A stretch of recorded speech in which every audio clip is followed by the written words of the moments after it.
প্রিয় বন্ধুরা, আসসালামু আলাইকুম। ঘুরতে ঘুরতে চলে আসলাম আমাদের ঐতিহাসিক করিমগঞ্জের রিকশার মোড়ে। প্রিয় বন্ধুরা, দেখুন এখানে ন্যাচারাল গরু বিক্রয় করা হয়। টাকার অভাবে অনেকে মাংস কিনতে পারে না, কিন্তু রিপন ভাই সুন্দর একটা সুব্যবস্থা করে রেখেছে যে কোনো মানুষের জন্য দুয়ার খোলা। আসুন আমরা শুনি রিপন ভাই কি বলে। আসসালামু আলাইকুম। 50 টাকা 100 টাকার গুছো নিতে পারবেন।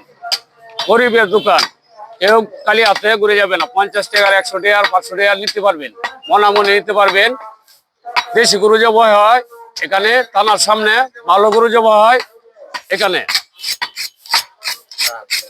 সার সামনে রাখি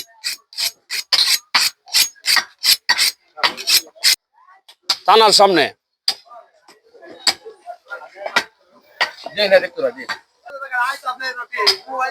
দেশি গরু জবাই হয় এখানে, ভালো গরু।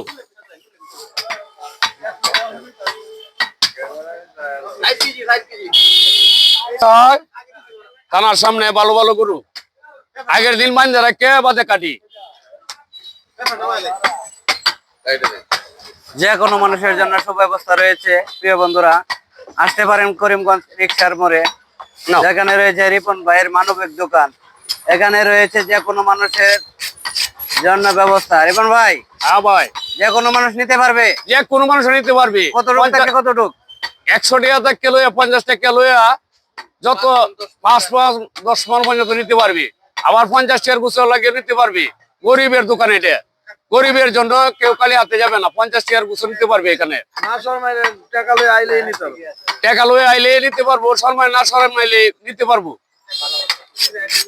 এখানে দেশি গরু থানার সামনে বান্ধে রাখিয়ে থানার সামনে গরু কাটা হয়। ফুলের মুখ, থানার মুখ। প্রিয় বন্ধুরা, করিমগঞ্জ থানার মোড়ে করিমগঞ্জ থানার মুখ মাংসের দোকান রাস্তার মাঝে বিক্রয় করা হয়। চলে আসুন রিপন ভাইয়ের মাংসের দোকানে। এই যে কোনো নাম্বারে কন্ট্যাক্ট করা আছে, অবশ্যই যোগাযোগ করে আসতে পারেন। যে কোনো অনুষ্ঠানে সরবরাহ করা হয় রিপন ভাইয়ের মাংসের দোকান।